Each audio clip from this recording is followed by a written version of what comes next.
آج کی کہانی آپ کو سوچنے پر مجبور کر دے گی۔ آج کی کہانی ایک ایسی کمزور گائے کی ہے جسے ورثاء نے لینے سے انکار کر دیا اور اپنے چھوٹے بھائی کے لیے چھوڑ دیا، اور پھر اسی گائے کے دودھ نے بیماریوں کو شفا بخشنا شروع کر دیا۔ یہ بہت پرانے زمانے کی بات ہے۔ کسی جگہ پر ایک خوبصورت گاؤں آباد تھا۔ اس گاؤں پر ایک گہرا غم چھا گیا، ایسا غم جیسے سیاہ بادل سورج کی روشنی کو ڈھانپ لیتے ہیں۔ گاؤں کے بڑے گھر کی پتھریلی دیواریں، وہی گھر جو کبھی مہمانوں کی آماجگاہ اور سخاوت کی پہچان لگتا تھا، یوں لگتا تھا جیسے اپنے مالک کی جدائی کے غم میں جھک گئی ہوں۔ حاجی صالح، وہ تاجر جسے لوگ اس کی دیانتداری سے جانتے تھے اور غریب اس کی سخاوت سے پہچانتے تھے، اس دنیا سے رخصت ہو گیا۔ وہ شخص جو کبھی دلوں کو جوڑتا تھا، اپنے پیچھے سونا، زمینیں، مویشی اور 3 بیٹے چھوڑ گیا، ایسے بیٹے جن کی فطرتیں ایک دوسرے سے بالکل مختلف تھیں۔ آئیے اب کہانی کو آگے بڑھاتے ہیں۔ تعزیت کے بھاری دن گزرتے جا رہے تھے اور لوگ تینوں بیٹوں کو تسلی دینے کے لیے آ رہے تھے۔ بڑے بھائی جابر اور سالم مجلس کے سامنے کھڑے تھے۔ انہوں نے قیمتی لباس پہن رکھے تھے اور ان کی نظروں میں عجیب سی چمک تھی جن سے یہ صاف ظاہر ہوتا تھا جیسے انہیں کسی بات کا غم نہیں، اور ان کی نظریں گھر کے کونے کونے میں گھوم رہی تھی۔ کبھی وہ قیمتی قالینوں کو دیکھتی، کبھی فرنیچر کو، اور کبھی بند صندوقوں کو تک رہی تھی۔ مگر سب سے چھوٹا بھائی زہران گھر کے ایک کونے میں دیوار کے ساتھ ٹیک لگائے کھڑا تھا۔ اس کے کپڑوں پر خدمت کی گرد جمی تھی اور اس کی آنکھیں خاموش رونے سے سوج چکی تھی۔ وہ گھر میں سونا یا سامان نہیں دیکھ رہا تھا، بلکہ وہ گھر کے ہر کونے میں اپنے باپ کی ہنسی کی یاد اور اس کی محبت بھری آواز کی گونج سن رہا تھا۔ زہران دل سے یتیم ہو چکا تھا، اس سے پہلے کہ وہ باپ سے یتیم ہوتا، کیونکہ وہ اپنے بھائیوں کے لالچ سے واقف تھا۔ جو ہی تعزیت کی محفلیں ختم ہوئیں اور رونے والوں کے آنسو خشک ہوئے، دونوں لالچی بھائیوں نے اپنا رنگ دکھانا شروع کر دیا۔ ایک سرد صبح دونوں بھائیوں نے حویلی کے دروازے بند کر لیے اور وراثت تقسیم کرنے کے لیے بیٹھ گئے۔ یہ انصاف یا باپ کی وصیت پر عمل کرنے کا اجتماع نہیں تھا، بلکہ قبضہ جمانے کا منظر تھا۔ ان دونوں بھائیوں کے سامنے زمینوں کے کاغذات، گوداموں کی چابیاں اور سونے کی تھیلیاں ڈھیر تھی، جن کی کھنکار بند کمرے میں ایک شیطان کی ہنسی کی طرح معلوم ہوتی تھی۔ زہران سر جھکائے ان دونوں بھائیوں کے سامنے کھڑا تھا اور اس خون کے فیصلے کا انتظار کر رہا تھا جو پانی بن چکا تھا۔ تکبر بھری نگاہوں اور حقارت بھرے اشاروں کے ساتھ یہ ظالمانہ تقسیم شروع ہوئی۔ دونوں بڑے بھائیوں نے باغات اپنے نام کر لیے اور صحت مند مویشی بھی بانٹ لیے، اور بڑا گھر اس کی تمام قیمتی چیزوں سمیت اپنے قبضے میں کر لیا۔ جب زہران کی باری آئی تو دونوں بھائیوں نے حقارت بھری نگاہوں سے اسے دیکھا اور ان کی طنزیہ مسکراہٹ بھائی چارے کی آخری امیدیں بھی چیر گئیں۔ ان میں سے ایک نے ہاتھ کے اشارے سے پیچھے ویران باڑے کی طرف اشارہ کیا، ایک تاریخ باڑہ جسے سیڑان اور بیماری کی بو آ رہی تھی۔ وہاں اندھیرے میں ایک کونے میں ایک بیمار اور کمزور سی گائے پڑی تھی۔ اس کی کھال اس کی ہڈیوں سے چپکی ہوئی تھی، آنکھیں دھس چکی تھی اور وہ آنسو بہا رہی تھی، اور اس کی سانسیں یوں نکل رہی تھی جیسے اس کی آخری گھڑیاں ہوں۔ یہ وہ گائے تھی جس سے چرواہے مایوس ہو چکے تھے اور اسے مرنے کے لیے چھوڑ دیا تھا، اور دونوں بھائیوں نے فیصلہ کیا یہی بیمار گائے زہران کا حصہ ہوگی۔ زہران نے ایک لفظ بھی اعتراض کا نہیں کہا، نہ ظلم پر جھگڑا اور نہ چیخا، بس اپنے بھائیوں کو ایک لمبی نظر سے دیکھا، مایوسی اور درد بھری نظر۔ پھر وہ خاموشی کے ساتھ واپس مڑا اور اسی باڑے میں اس کمزور کے پاس گیا۔ اس نے کانپتا ہوا ہاتھ اس گائے کے سر پر پھیرا۔ جانور نے پہلی بار محبت کی چھوئی محسوس کی، اپنا بوجھل سر اٹھایا اور مدھم نظروں سے اس کی طرف دیکھا۔ ایک پرانی رسی سے زہران نے بڑی مشکل سے دنیا میں اپنا حصہ کھینچا اور اس گھر سے نکل گیا جہاں وہ پیدا ہوا تھا، بغیر کسی جرم کے نکالا گیا۔ پیچھے بھائیوں کی ہنسی چھوڑ کر جو پیچھے کووں کی کائیں کائیں کی طرح اس کا مذاق اڑا رہی تھی۔ زہران گاؤں میں آہستہ آہستہ چل رہا تھا اور گائیں آہستہ آہستہ اس کے پیچھے پیچھے چل رہی تھی، اور لوگ اسے حیرت سے دیکھ رہے تھے۔ اس کے پاس سر ڈھانپنے کے لیے کوئی چھت نہیں تھی، لیکن اس کی قسمت اسے گاؤں کے باہر کنارے پر ایک ٹوٹے پھوٹے لکڑی کے جھونپڑے تک لے گئی، ایک ویران جگہ جہاں صرف گرد رہتی تھی۔ جھونپڑا سرد تھا، چھت میں سوراخ تھے، دن میں دھوپ کی کرنیں اور رات میں اوس کے قطرے اندر آتے تھے۔ وہیں زہران نے اپنا سامان رکھا اور اپنی کمزور گائے کو بٹھایا جو تھکن سے فوراً بیٹھ گئی، جیسے وہ امن کی جگہ تک پہنچ کر روح چھوڑنا چاہتی ہو۔ لیکن زہران جسے اپنے باپ کی وراثت میں یہ حصہ ملا تھا، وہ اسے یوں ہی مرنے نہیں دے سکتا تھا۔ وہ اپنی بھوک، سردی اور بھائیوں کا ظلم سب کچھ بھول گیا اور اپنی ساری توجہ اس کمزور گائے پر لگا دی۔ اس نے اپنی جیب سے آخری سکے نکالے جنہیں اس نے اپنے لیے کھانے کے لیے بچا کر رکھا تھا۔ وہ بازار سے جڑی بوٹیاں اور تیل خرید لایا اور اس بیمار گائے کے لیے اچھا چارہ بھی لے آیا، اور یوں اس ویران جھونپڑے میں خاموش جدوجہد شروع ہوئی۔ زہران راتوں کو جاگتا، جڑی بوٹیاں پیس کر مرہم تیار کرتا، گائے کے زخموں پر لگاتا اور اپنی واحد چادر اس گائے پر ڈال دیتا تاکہ وہ سردی سے بچ جائے، اور خود سردی سے کانپتا رہتا، اور آہستہ آواز میں اس سے باتیں کرتا जैसे दुनिया में वो उसका वाहिद दोस्त हो। झोंपड़ा इबादत की रहमत गाह बन गया, जहाँ इंसान और जानवर के बीच फर्क मिट गया और उन दोनों को दर्द और तकदीर ने जोड़ दिया। गांव वाले हैरत से सर हिलाते, कुछ उसका मजाक उड़ाते और कुछ उस पर तरस खाते, लेकिन कोई उसकी मदद के लिए उसके करीब नहीं आया और वो तन्हा ही इस इंसानियत की जंग में अकेला डटा रहा। और फिर एक चांदनी रात जब ज़हरान उसके करीब बैठा सर्दी से ऊँग रहा था और उसने अचानक एक आहट महसूस की। उसने आहिस्ता सी आँख खोली और फिर उसने वो मंजर देखा जिसने उसे हैरान कर दिया। गाय अपने चारों पैरों पर खड़ी हो गई थी, उसकी हड्डियों पर अब गोश्त आ चुका था और उसकी खाल पर एक अजीब सी चमक आ गई थी। आंखों में जिंदगी की एक लंबी लहर दौड़ आई थी। उसने ज़हरान को एक शुक्रगुजारी वाली नज़र से देखा और आहिस्ता से ढकारा, जैसे सुबह का सलाम हो। इसलिए नहीं कि अब वो एक कीमत रखती थी, बल्कि इसलिए कि वो एक जानवर की जान बचाने में कामयाब हो गया और अल्लाह ने उसे तन्हा नहीं छोड़ा। वो आहिस्ता से उसके करीब गया और उसने देखा कि उसका थन गैर मामूली तौर पर दूध से भरा हुआ है, हालांकि उसने कभी बच्चा नहीं दिया था। ज़हरान छोटा मिट्टी का एक बर्तन लाया और गाय को धोना शुरू किया। दूध बिल्कुल सफ़ेद, गाढ़ा और ऐसी मुश्क वाला जैसे उसमें शहद की मुश्क मिली हो। और जब इसने बर्तन को भरा तो बर्तन अपने होंठों से लगाया और पहली हैरत ने इसे हिला दिया, क्योंकि इस दूध का जायका कोई आम नहीं था। इसका जायका आसमानी था, ऐसा लजीज कि जादू की तरह रगों में दौड़ने लगा। जो ही दूध उसके हलक से नीचे उतरा, इसने एक नरम हरारत अपनी रगों में दौड़ती हुई महसूस की। अचानक इसकी कमर का दर्द, जो भारी मेहनत की वजह से हमेशा इसके साथ रहता था, वो गायब हो गया। सर दर्द भी खत्म हो गया, जो नींद की कमी की वजह से इसे सताता था। इसने खुद को ताकतवर और तरोताज़ा महसूस किया, जैसे वो बच्चा बनकर दोबारा खेतों में दौड़ सकता हो। ज़हरान हैरत से अपने हाथों और पैरों को देखने लगा। क्या ये भूख का वहम है या उस दूध में कोई इलाही राज पोशीदा है? उसी लम्हे उसकी सोच टूट गई। करीबी झोंपड़े से किसी के कहराने की आवाज़ आई। वो उसकी एक बूढ़ी हमसाई थी। वो एक नेक दिल औरत थी जो कभी कभार उसे रोटी के टुकड़े दे दिया करती थी। वो कई दिनों से बिस्तर पर बीमार पड़ी थी और हकीमों की दवाइयाँ भी अब बेअसर हो चुकी थी। ज़हरान ने बगैर कुछ सोचे समझे ताज़ा दूध का बर्तन उठाया और उसके झोंपड़े की तरफ दौड़ा। जैसे ही वो उसके झोंपड़े में दाखिल हुआ तो बुढ़िया ने उसकी तरफ देखा। ज़हरान ने अपने हाथ से उसे दूध पिलाया। बूढ़ी औरत ने चंद घूंट पिए और आराम से सो गई। ज़हरान दुआ करते हुए अपने झोंपड़े में वापस लौट आया। इस रात ज़हरान सुकून की नींद सोया। अपने बाप की वफात के बाद सुबह जब सूरज निकला तो गांव एक नाकाबिले यकीन मंजर पर जागा। वो बूढ़ी औरत अपने कदमों पर झोंपड़े से बाहर निकली, मजबूती से चलती हुई। बीमारी का कोई नामो निशान बाकी नहीं था। उसका चेहरा ऐसे चमक रहा था जैसे वो जवान हो गई हो। वो लोगों को बताने लगी मौजज़ाती दूध के बारे में, उसके जायके के बारे में और उस ताकत के बारे में जो उसके जिस्म में उतरते ही लौट आई। खबर आग की तरह फैल गई। ज़हरान के पास शिफा है, उसकी वो बूढ़ी गाय मौजज़ाती दूध देती है। लोगों के हजूम ज़हरान के झोंपड़े की तरफ आने लगे, लंगड़े, बीमार, अंधे। ज़हरान ने किसी को नहीं रोका। वो मुस्कुराकर सबकी तरफ देखता और अल्लाह की रज़ा के लिए सबको दूध पिलाता। और लोग उसे खुशी से जो सिक्के देते, ज़हरान उसे खुश होकर रख लेता। आहिस्ता आहिस्ता ज़हरान का झोंपड़ा बदलने लगा। उसने अपने झोंपड़े की छत बनवा ली, साफ और नए कपड़े खरीदे और घर में बरकत आ गई। वीरान जगह उम्मीदों का मरकज बन गई। लेकिन हवाएं हमेशा कश्तियों के मुताबिक नहीं चलती। ये बात गांव के बड़े घर तक पहुंच गई, जहां जाबिर और सालिम अपने बाप की दौलत दिखावे और अयाशी में उड़ा रहे थे। उन्होंने जब अपने ठुकराए हुए भाई के बारे में सुना और उस गाय के बारे में जो उन्होंने ठुकरा दी थी, तो उनके चेहरे की हंसी गायब हो गई।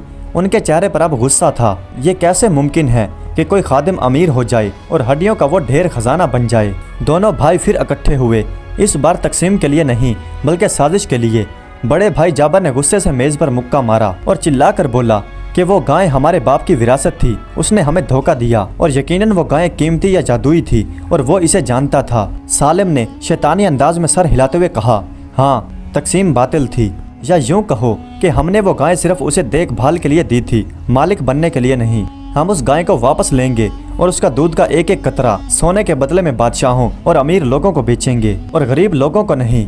इस रात जब ज़हरान अपनी गाय के करीब बैठा था और इसके सर पर हाथ फेर रहा था और अल्लाह का शुक्र अदा कर रहा था, बाहर अंधेरा इसके खिलाफ गद्दारी के जाल बुन रहा था। दोनों भाइयों के कदम अदालतों की तरफ बढ़ रहे थे और उन दोनों भाइयों की जेबों में सोने की थैलियां थी, ऐसा ज़मीर खरीदने के लिए जिनके पास खुद ज़मीर नहीं था। जाबिर और सालिम अल्लाह का शुक्र अदा करने के लिए नहीं गए, बल्कि वो साजिश और गुरूर भरे कदमों के साथ अदालत की तरफ बढ़े। इस कमरे में जहाँ पुराने कागज और निफाक की कमी की पुरानी बू फैली थी, वो काजी बैठा था जो हक को ज्यादा कीमत देने वाले को बेचने के लिए मशहूर था। इस मुकदमे को लंबी बहस या गवाहों की जरूरत नहीं थी। सोने की चमकती हुई अशरफियां इंसाफ की हर आवाज से बुलंद थी। अशरफियों से भरी हुई थैलियां काजी के सामने रख दी गईं। काजी की नजरों में एक अजीब सी चमक आई, ऐसी चमक जिसने बसीरत की नजर को अंधा कर दिया और हक की आवाज को गूंगा। उन दोनों भाइयों ने एक चाल चली कि वो गाय मिरास नहीं थी बल्कि अमानत थी, जो उन्होंने सिर्फ हिफाजत के लिए अपने छोटे भाई के पास छोड़ी थी, और अब वो खानदान के लिए उसे वापस चाहते हैं क्योंकि ज़हरान इस खजाने की हिफाजत के काबिल नहीं। उन्होंने ये झूठ बोला कि वो उस दूध का कारोबार अजनबी लोगों से करता है। काजी ने सर हिलाया और हराम माल के लालच में उसकी आंखें खुल गईं। उसने भारी मोहर लगा दी, वो मोहर जो हक की हिफाजत के लिए थी मगर बेगुनाह की कमर पर कोड़ा बन गई। दोनों भाई अदालत से बाहर निकले, दस्तावेज हाथों में लिए हुए, जैसे उन्हें पूरी दुनिया की बादशाही मिल गई हो। दोनों के चेहरों पर मक्कारी वाली मुस्कुराहट थी। इस सुबह ज़हरान जागा। सुबह की पहली किरण उसके जिस्म पर पड़ रही थी। वो अपने गाय के करीब बैठा गाय की पीठ पर हाथ फेर रहा था, जो सूरज की रोशनी में चांदी की तरह चमक रही थी। वो शुक्र के कलमात पढ़ रहा था और साफ दूध के बर्तन भर रहा था इन गरीबों के लिए जो खामोशी और एहतराम के साथ कतार में खड़े थे। अचानक जमीन कांप उठी। घोड़ों की हनहनाहट और मर्दों की ललकार ने सुबह की खामोशी को तोड़ दिया। लोग खौफजदा होकर इधर उधर हट गए और रास्ता खाली कर दिया। अदालत के सिपाहियों का दस्ता आ रहा था और उन्हीं के साथ वो जाबिर और सालम भी थे। जब सिपाहियों का वो दस्ता उस पुराने से झोंपड़े के सामने रुका तो झोंपड़ा यूं लग रहा था जैसे कोई टूटी फूटी कश्ती एक तूफान का सामना कर रही हो। सिपाही बेरहम चेहरों के साथ घोड़ों से नीचे उतरे, जबकि दोनों भाई अपने घोड़ों पर ही बैठे रहे और ऊपर से ज़हरान को देखते रहे, हकारत और हसद भरी निगाह से। ज़हरान अपने झोंपड़े से बाहर निकला। उसकी रगों में खून जैसे खुश्क हो गया था। उसे किसी के बताने की जरूरत नहीं थी। वो अपने भाइयों की आंखों में लालच को पहले ही देख चुका था। ज़हरान बोलना चाहता था, चिल्लाना चाहता था कि जब ये गाय तुमने मुझे दी थी तो ये कमज़ोर थी और हड्डियों का ढांचा थी, लेकिन अब अल्लाह ने उसे तंदुरुस्त कर दिया। लेकिन इसकी आवाज़ गले में अटक गई। इसने उम्मीद भरी निगाहों से गांव वालों की तरफ देखा, लेकिन वो खामोश खड़े थे और गरीब के पास दुआ के अलावा कुछ नहीं होता। सिपाही आगे बढ़े और उन्होंने अचानक गाय के गले में रस्सी डाल दी। यह रूह कपा देने वाला मंजर था, क्योंकि वो सिर्फ गाय नहीं थी बल्कि वो एक हसास रूह थी। उसने मज़ाहमत की, अपने खुर जमीन में गाड़ दिए। इसी जमीन में जिसे ज़हरान ने उसके लिए जन्नत बनाया था। उसने एक दर्द भरी आवाज़ निकाली, ऐसी आवाज़ जैसे वो रो रही हो। वो बार बार ज़हरान की तरफ देख रही थी। उसकी आंखों के आंसू इल्तिजा कर रहे थे, जैसे वो कहना चाहती हो कि मुझे छोड़ना मत, मुझे इन जालिमों के हवाले ना करना। ज़हरान उसके पास आया। उसकी आंखों से आंसू बारिश की तरह बह रहे थे। उसने रस्सी पकड़ने की कोशिश की, लेकिन एक सिपाही ने जोर से उसे धक्का दिया। ज़हरान जमीन पर जा गिरा और उसका चेहरा मिट्टी में धंस गया। खजाने खादमाओं के लिए नहीं, आकाओं के लिए होते हैं। सिपाहियों ने गाय को खींच लिया और रास्ते में लकीरें बनाते गए, जैसे अलविदाई वसीयत लिख रहे हों। गाय ज़हरान की तरफ मुसलसल देखती रही जब तक काफिला गर्द में गायब नहीं हो गया। ज़हरान जमीन पर पड़ा रहा। इसमें उठने की ताकत नहीं थी। वो दौलत के जाने पर नहीं रो रहा था, वो रिज़्क़ के ख़त्म होने पर नहीं रो रहा था, वो इंसान के इंसान पर जुल्म पर रो रहा था। उसे यूं लगा जैसे उसकी रूह का एक हिस्सा उससे छीन लिया गया हो। खामोशी छा गई। लोग शर्मिंदा सर झुकाए चले गए। ज़हरान अकेला रह गया, उस हवा के साथ जो खाली झोंपड़े में फिर से चीख रही थी। इधर भाइयों के महल में जश्न था। गाय को संगे मरमर के अस्तबल में रखा गया। सोने के बर्तनों में चारा पेश किया गया, लेकिन गाय ने ना खाया और ना कुछ पिया। वो एक कोने में खड़ी रही, सर दीवार की तरफ। आंखों से मुसलसल आंसू बहते रहे, लेकिन भाइयों को इसके दुख से कोई गर्ज नहीं थी। वो बस इन्हीं बातों में मुब्तला थे कि कल वो इसके दूध से कितना मुनाफा कमाएंगे। वो जानते नहीं थे कि जब नेमत जुल्म से छीनी जाए तो वो सजा बन जाती है। ज़हरान पर रात तवील और दर्द से गुजरी। वो अपना हाल अपने रब को सुनाता रहा, अपनी बेबसी और बेकदरी की शिकायत। उधर दोनों भाई ताकत और दौलत के ख्वाब देखते हुए सो गए, लेकिन तकदीर ने कुछ और ही लिख रखा था। अगली सुबह शहर एक खौफनाक खबर से जाग उठा। शहर का सबसे ताकतवर सुल्तान, जिसके नाम से जमीन कांपती थी, वो एक शदीद बीमारी में मुब्तला हो गया। इसका जिस्म अजीब से धब्बों और जख्मों से भर गया था। वो दर्द से चीख रहा था। हकीमों और तबीबों ने जवाब दे दिया, वो कुछ भी ना कर सके और कोई दवा काम ना आई। बाजारों में ऐलान किया गया कि जो सुल्तान का इलाज करेगा उसे हाथी के वजन के बराबर सोना दिया जाएगा। ये खबर सुनकर जाबिर और सालम के होश उड़ गए। उनकी आंखों में लालच से चमक आ गई। साबिर कांपती हुई आवाज में बोला, मौका हमारे पास खुद आया है। क्या इस गाय के दूध ने लोगों को शिफा नहीं दी थी? और हाँ, ये दूध सिर्फ बादशाहों के लिए है। हम इसे सिर्फ सोने के बदले में नहीं बल्कि इज्जत और शोहरत के बदले में भी बेचेंगे। दोनों भाइयों ने गाड़ी तैयार करने का हुक्म दिया और उस गमज़दा गाय को खींचकर लाया गया। वो ना सोई थी और ना उसने कुछ खाया था। उसे रंगीन फूलों से सजा दिया गया, ऐसी सजावट जो उसके गम के बिल्कुल बरक्स थी। वो गुरूर में डूबे और लालच के धक्के खाते हुए सुल्तान के महल की तरफ रवाना हुए। वो इस बात से बिल्कुल बेखबर थे कि वो अपनी ही तबाही का सामान ले जा रहे हैं। महल के शानदार दरवाजे पर पहुंचकर उन्होंने दावा किया कि हम शफा और जिंदगी का अक्सीर लाए हैं। उनके लिए दरवाजे खोल दिए गए। वो महल में दाखिल हुए। तमाम वज़रा और दरबारियों की नजरें उन पर जमी थी। सुल्तान तख्त पर बैठा दर्द से कहरा रहा था। जाबिर सबके सामने खड़ा हुआ और बुलंद आवाज में बोला, ए बादशाह, हम आपके लिए शफा का दूध लाए हैं जो पलक झपकते ही हड्डियों में जान डाल दे और हर बीमारी को काट दे। सुल्तान ने फौरन गाय को लाने का हुक्म दिया। गाय बेचारी को घसीट कर लाया गया। गाय बेचारी उस हजूम में एक मायूस चेहरा देख रही थी, लेकिन ज़हरान कहीं पर नहीं था। सुल्तान ने हुक्म दिया कि मेरे सामने दूध धो, मैं यहीं पर पीना चाहता हूँ। जाबिर सोने का प्याला लेकर आगे बढ़ा। उसका हाथ जैसे ही गाय के थन पर लगा तो गाय बुरी तरह से उछल पड़ी और उसने एक दहाड़ मारी। उसकी आवाज़ किसी गाय की नहीं थी बल्कि किसी खौफनाक दरिंदे की तरह लग रही थी। सबकी सांसें रुक गईं। वो मायूस खड़ी गां सबके लिए वबाल बन गई। उसकी आंखों में चंगारियां थी, सांसें तेज। वो जाबिर के हाथ को कबूल नहीं कर रही थी, मगर लालच अंधा होता है। साबर पीछे नहीं हटा। सिपाहियों ने उसकी मदद की और गाय को रस्सियों से बांधा। टांगे जकड़ दी। गाय बेबस हो गई। गाय की आंखों से आंसू बहते रहे। जाबिर ने थन को पकड़ा और दूध निकालने की कोशिश की। एक गहरी खामोशी छा गई। सब उस मौजजाती दूध के इंतजार में थे, लेकिन जो थन से निकला वो दूध नहीं था बल्कि एक काला स्याह मादा था जो बदबूदार था, ऐसे जैसे तारकोल।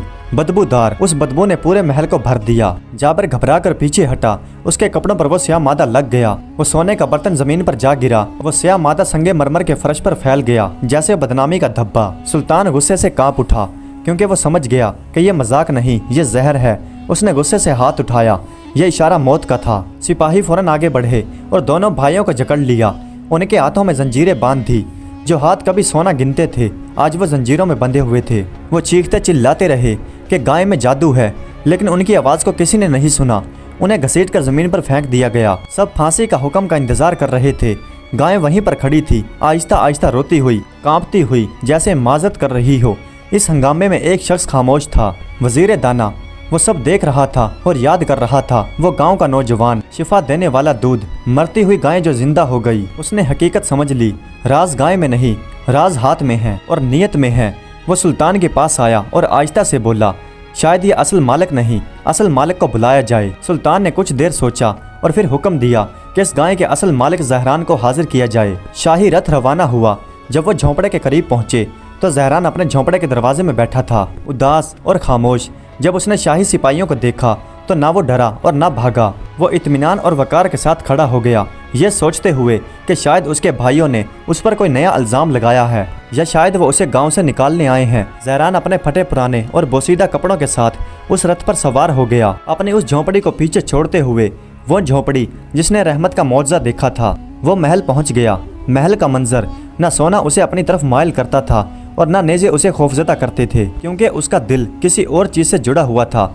जैसे ही उसने महल के अजीम हिस्से में कदम रखा तो उसने वो देखा जिसने उसका दिल चीर दिया। उसने अपनी खौफजदा गाय को देखा जिसके गिर्द सिपाही नेज़े ताने हुए खड़े थे। गाय ने धोखे, फरेब और जुल्म के दरमियान एक मानूस खुशबू महसूस की। उस हाथ की खुशबू जिसने उसे भूख में खिलाया था और जिसने बीमारी में उसे शफा दी थी। उसने बेकरारी से सर उठाया और एक बुलंद आवाज़ निकाली। यह पहले की तरह आवाज़ नहीं थी बल्कि शौक और मोहब्बत की आवाज़ थी, जैसे बच्चा अपनी माँ को बुलाता है। गाय ने ज़ोर से हरकत की, लेकिन इस बार हमले के लिए नहीं। उसने सिपाहियों का घेर तोड़ दिया और सीधी ज़हरान की तरफ लपकी। गाय ज़हरान के सामने रुक गई, अपना बड़ा सा सर झुकाकर ज़हरान के सीने से लगा दिया और अपनी खुरदरी जुबान से ज़हरान के हाथ और चेहरे को चाटने लगी, जबकि उसकी आंखों से आंसू बहते रहे जैसे वो अपनी दर्द भरी दास्तान सुना रही हो। ज़हरान ने अपने दोनों हाथों से गाय के सर को थाम लिया। बादशाह और वज़रा की परवाह किए बगैर उसने गाय को तसल्ली दी और उसके माथे पर हाथ फेरा। गाय की बेचैनी थम गई और उसे वही सुकून मिला जो झोंपड़ी में था। ये मंजर इतना असर अंगेज था कि पूरे हाल पर खामोशी छा गई और सबके जिस्मों पर कपकपी तारी हो गई। उन्होंने देखा कि जानवर प्यार और रहम की जुबान को समझते हैं और मोहब्बत के हाथ और जुल्म के हाथ में फ़र्क करते हैं। सुल्तान ने यह मंजर देखा और महसूस किया कि उस नौजवान में एक सच्चाई है। सुल्तान ने हुक्म दिया, सच को साबित करो, गाय के दूध को धो। देखते हैं कि दूध अपनी असल हालत में लौटता है या नहीं। जहरान ने सुल्तान को देखा, फिर अपने भाइयों की तरफ देखा जो जंजीरों में जकड़े हुए थे। उनकी आंखों में खौफ और बेबसी थी। वह गाय के करीब एक बर्तन को लेकर बैठ गया। उसने थनों को साफ किया और अपना वही हाथ बढ़ाया जो उसकी जिंदगी का सबब बना था। गाय फौरन मुत्तमईन हो गई और खड़ी रही। सबने सांसें रोक ली। क्या फिर से स्याह मादा निकलेगा या मौजज़ा होगा? जहरान ने थन को दबाया। एक तन की आवाज आई। एक सफेद और मोती की तरह धार बर्तन में गिरी। फिर मुसलसल दूध निकलने लगा, सफेद, गाढ़ा, खुशबूदार। जहरान ने बर्तन को उठाया, सफेद, पाकीज़ा, नूर से भरपूर। सुल्तान ने कांपते हुए हाथों से प्याला पकड़ा और एक लंबा घूंट पी लिया, जैसे आसमानी चश्मे से पानी पी रहा हो। बरसों के बाद जब एक नायाब मादा उसके जिस्म में उतरा, इसकी रगों में एक सर्द लहर दौड़ गई जिसने उन जख्मों की आग बुझा दी जो उसकी जिल्द को खाए जा रही थी। हाजरीन की हैरत ज़दा आंखों के सामने वो जर्द और स्याह धब्बे जो बादशाह के चेहरे और हाथों पर फैल गए थे, वो आहिस्ता आहिस्ता खत्म होने लगे। उसके चेहरे पर कुदरती सुकून लौट आया और वो दर्द जो उसके चेहरे को नचोड़ रहा था वो खत्म हो गया। उसकी जगह एक गहरा सुकून और राहत ने ले ली, ऐसी राहत जो उसे मुद्दतों से नसीब नहीं हुई थी। सुल्तान ने खाली प्याला एक तरफ रखा और अपने पैरों पर खड़ा हो गया, जैसे उसके अंदर उसकी जवानी लौट आई हो। गोया यह बीमारी एक ख्वाब थी जो सच्चाई के दूध के एक घूंट के साथ खत्म हो गई। पूरे महल में नारों की आवाज़ गूंज उठी। वजीरों ने सजदा शुक्र अदा किया, जबकि जाबिर और सालिम एक कोने में खड़े खौफ से कांप रहे थे। उन्होंने अपनी आंखों से यह मौजज़ा देखा और वो समझ गए कि उनका मुकाबला अपने कमज़ोर भाई से नहीं बल्कि अल्लाह की निगरानी से था, जो ना गाफिल होती है और ना सोती है। सुल्तान ने अपना हाथ उठाया और जंजीर में जकड़े दोनों भाइयों की तरफ देखा। उसकी निगाह इंतकाम की नहीं थी बल्कि अमानत में खयानत करने वालों के लिए नफरत की थी। उसने ऐसा फैसला चुना जो उन पर बिजली बनकर गिरा। उसने सर कलम करने का हुक्म नहीं दिया बल्कि ऐसी सज़ा सुनाई जो उनके लालच के लिए काफ़ी थी। इनका सारा सोना, सारी जायदाद इसके असल मालिक को दी जाए, यानी जहरान को, जिसने साबित किया कि असली सोना दिल में होता है, जेब में नहीं। फिर हुक्म दिया कि इन्हें शहर के बाजारों में घुमाया जाए और यह मनादी की जाए कि ये अमानत में खयानत करने वाले लोग हैं, ताकि हर लालची के लिए यह इबरत का निशान बने। उसके बाद इन्हें मुल्क बदर कर दिया जाए, बगैर माल और बगैर इज्जत के, ताकि ये वही जिंदगी जिए जो ये अपने भाई के लिए चाहते थे। दोनों भाई अब माफ़ी मांगने लगे, लेकिन अब देर हो चुकी थी। देर से आने वाला पछतावा गुनाह को नहीं मिटाता। प्यारे दोस्तों, उम्मीद करता हूँ कि आज की ये कहानी आपको पसंद आई होगी। अगर वीडियो अच्छी लगी हो तो कमेंट्स में अपनी राय का इजहार ज़रूर कीजिएगा। हमारे चैनल को सब्सक्राइब कर दीजिएगा। वीडियो देखने का बहुत बहुत शुक्रिया।